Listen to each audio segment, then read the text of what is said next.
Hi guys! GCSEs are in exactly a month, they're right around the corner, and this is going to be the ultimate guide to acing GCSEs. So I got all nines at GCSEs, and here are my credentials. I got 2 A stars in CIE Environmental Management and also CIE Sociology, and then I got 5 nines in EdXL at GCSE. So in physics, math, English, chemistry, and biology. And I have my raw marks over here so you guys can check those out. And bear in mind, I got these scores with minimal tuition. I only had tuition for chemistry and English. And even that was for like a month or two. The rest of the subjects I fully self-studied. So let's get into it. So first I'm going to be talking about my overall journey, general tips and advice, and then we're going to go into individual subject breakdowns for each of the 7 subjects. So just to kind of let you guys know, I appeared in 2025, so last year, and my GCSE started around May 15th, so like the middle of May. And the time that I properly started locking in was probably a month and a half before GCSE started.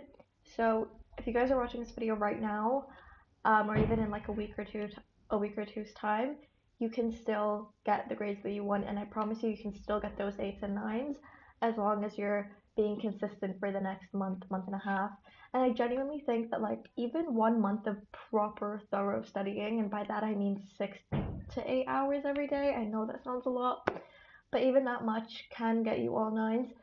Granted, you like haven't done any studying before in year 10 or 11, or you haven't put in any effort whatsoever like I did. So yeah, I started studying around the beginning of April, and I did about 6 to 8 hours every single day um, of just self-studying. And I know you guys have probably heard a lot of people say this before, but genuinely doing past papers is so important for GCSEs, and that's something that I'm going to be talking about more thoroughly for like the individual subject breakdowns. But I would highly suggest that you spend a lot of time doing past papers.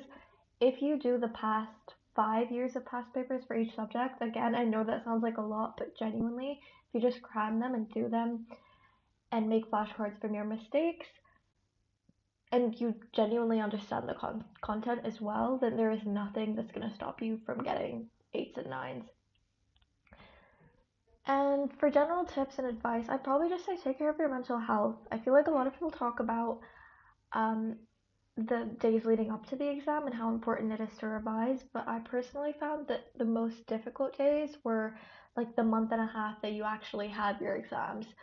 Um, so say you've had paper one and you're waiting for paper two, or I don't know, it's you just had your English GCSE and in 2 days you have your math GCSE and you're exhausted but you still have to study. Like those days are genuinely the most tiring and exhilarating. So probably take care of your mental health and make sure you're getting enough sleep. For every single exam, I would make sure that I got at least 6 hours of sleep, ideally 8, but sometimes you just can't study. You can sleep the night before your exam. Because you get a little bit nervous and that's completely normal. But just make sure that you're getting enough sleep, drinking water, and yeah. So we'll get into the individual subject breakdown. So we're gonna start off with math, and just for reference, in math I got a 193 out of 200, which is, let me check how much percent that is. It's a 97%, and that is without any tuition. So this was like mostly self-studying because I never understood anything at school. So for math, I would say start off with your textbook, and you want to make sure that you go through all of the chapter summaries, which is generally at the end of each chapter. So you want to go through those really thoroughly, make sure you understand all those points. And I would also do the end of chapter like exercises.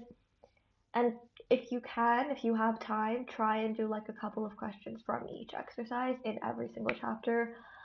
And then once you're done with the textbook, literally just go into past papers. Like, I don't think you need to do any other questions or any other notes or anything like that. All you need is your textbook exercises, your summary notes from the textbook, and then your past papers. So you can find past papers on Save My Exams, Physics and Math Tutor, There's a couple of websites that have them.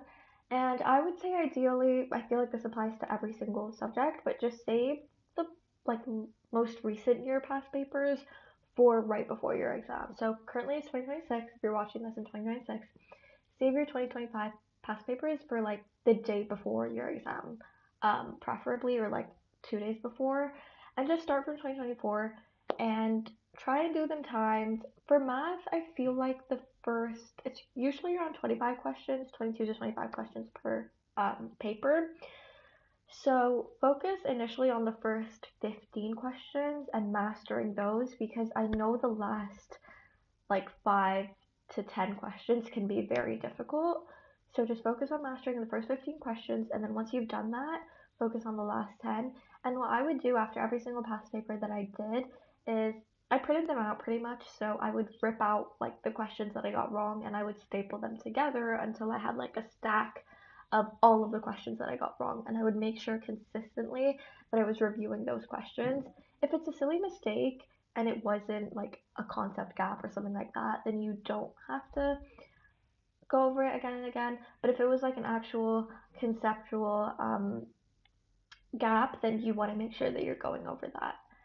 And other than that, I don't really think there's much you can do. I, for math, did probably like the past 6 years of past papers, and I know that sounds like a lot, but it is doable.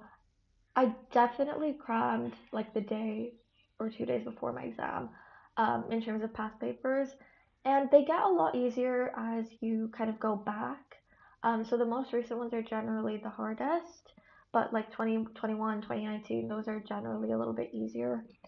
So what I would do for those is I would only do the last questions and not do the first few questions, just because I knew I could do the first question. So focus on the last ones, just so I can really practice those tough like 6 markers or 4 markers. Next, we're gonna be talking about English. So I feel like I wish I could say like go ahead and watch this video or make these notes, but genuinely English is 100% practice. Like you have to be practicing. And I remember I was at like a 7, um, in like the middle of year 11, and then I did 2 months of consistent, like just doing past papers, emailing them to my teacher so that she can mark them, getting feedback. And also, I feel like I don't hear people talking about this, but reading and going through other people's work, specifically like good sample pieces. I will be filming a video on some of my sample pieces that I've written, as well as the piece that got me a 9 in my GCSE, like the actual writing or the actual essay. So please stay tuned for that. And yeah, just make sure you're going through other people's work and you're consistently like going over your own work and you're doing as much practice as possible. Ideally, you want to be doing a paper a week or 2 papers a week, considering we're really nearing exam season. So make sure that you're doing it timed also, because timing can be a huge issue for a lot of people when it comes to English. Other than that, reading obviously helps in trying to improve your vocabulary, but I feel like it's I don't really think it's something that you can cram. I mean, I would definitely recommend making like vocab lists and banks, but usually I find that it's difficult to actually retain those words and use them later on in my writing. So I feel like preferably just read other people's work. Ask your teacher for any good grade 8, grade 9 essays from like the previous years. Ask your friends if you have friends in older years. Next, we're going to be moving on to physics, chem, and bio. So I'm going to go back to the raw marks. For physics was my lowest science. I got a 160 out of 180, which is still a 9, and it's still above the boundary, but it is a 89%. And then chemistry, I got a 92%. Bio, I don't know how I literally aced bio and I had no help whatsoever, like no tuition. I fully self-studied it. Bio, I got a 96%. So, okay. So I feel like the method that I did for physics and chemistry is pretty similar. Bio was a little bit different. First, for physics and chemistry, I use the textbook pretty well. It explains the concepts really, really well. So just go over them, highlight, and read over the textbook once or twice thoroughly, like cover to cover. And then I would just go into past papers. So I feel like topical past papers, like the topic wise ones, are also pretty beneficial, but I mostly did yearly past papers. I only did topical for topics like organic chemistry where I felt like I was really deficient. And I just did like the past 5 years of past papers, and on any mistakes that I would make, I would make flashcards, and I literally have a stack of flashcards at home. And yeah, just keep going over those mistakes, especially like the night before or like 2 days prior to your exam. And then for biology, I cannot emphasize this enough, but please, for the love of God, you save my exams. It is literally the only way that I got a 96% was because of Save My Exams. It is such a lifesaver, so make sure that you're using it thoroughly. And I definitely think it's worth getting the subscription. I also used it for physics and chemistry for like revision towards the end, like a week or two before my exams. But I didn't use it thoroughly for physics and chemistry, but for biology, I used it extensively. So I actually printed out all of the Save My Exams biology notes and I put them in like ring binders to make little booklets for each chapter. There's 5 chapters in bio. Um, and I would just highlight those, go over those, and it genuinely saved my life. And then again, doing past papers, I did like the past 5 or 6 years of past papers. I'm pretty sure I did all of the available past papers for physics, chem, and bio, which is like all the way from like 2024 to 2019, 2018, which was when the syllabus changed. So yeah, just do as much past papers as you can, and then make flashcards.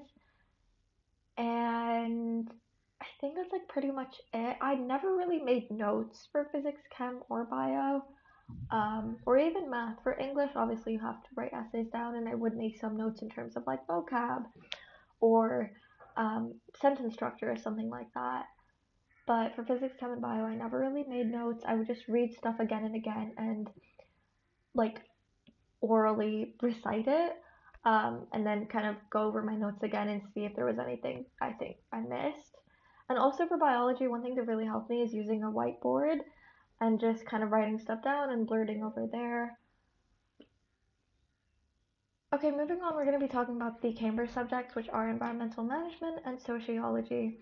So for environmental management, I pretty much would say just go over the textbook, and then I think Zenotes is a really good resource for EVM. So definitely make use of that. It is free, you just have to make an account. By the way, none of this is like sponsored or anything, so this is just stuff that worked for me. And then just do as much past papers as you can. If I could go back in time and change one thing that I did for EVM, it would probably be, honestly, I would just ditch all the content entirely and just do past papers for EVM because there's so much repetition in the past papers, and I feel like it's a really like insanely memorizing based subject. It's even more memorizing than like bio or anything. So just doing past papers helps, and I think it's more than enough. I don't even think you have to go through like the content very well. Z notes you can definitely use if you feel like you have any concept gaps, but there's no understanding per se. So I feel like just cram as many past papers as you can. I wish I did more past papers. I still got an A star, but I feel like I spent too much time on content and too less time on past papers, which is why I was a little bit stressed. And I think that's pretty much it. Flashcards can also help for AVM because it is such a memorizing based subject. Lastly, we're going to be talking about sociology. I have so many videos up on my channel for sociology, and a lot of you guys really liked them and enjoyed them and said that they were helpful, so feel free to check those out. I have a syllabus breakdown, a guide on how to get an A star. It's like an in-depth 20-minute video. But I feel like in summary, for sociology, you want to be using the textbook extensively. I would say memorize as much as you can, like cover to cover, page to page. Do the end of chapter questions, do the 2025 specimen paper, do the 2025 actual papers. I appeared in 2025, which was like the first year for the new syllabus, so I didn't have any past papers to work with. So I would use old past papers and kind of essentially like alter the questions so that they would be adapted to the new wording and to the new structure. Definitely practice your essay questions, and honestly, I feel like this is something that like a lot of people would advise against, but it worked for me, and that is like waffling and writing as much as you possibly can. And the only way you can do that is if you have a lot of knowledge, which is from knowing the textbook thoroughly and from um, doing a lot of essay practice as well. Make sure you're getting your teacher to mark your stuff, and yeah, really familiarizing yourself with your content. Make sure that you're giving examples as well and you're explaining your points and you're not just stating them. The textbook provides so many examples. Um, I would say that's pretty much it for sociology. Make sure that you have like decent argumentative skills. So use like connectives and try to present your points in a understandable and logical manner. Again, I have a lot of videos on sociology on my channel, so please check those out.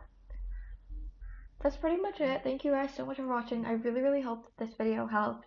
And if you have any questions, please leave them in the comment section. I will respond as soon as possible. If you have any suggestions, please do let me know. And that's pretty much it.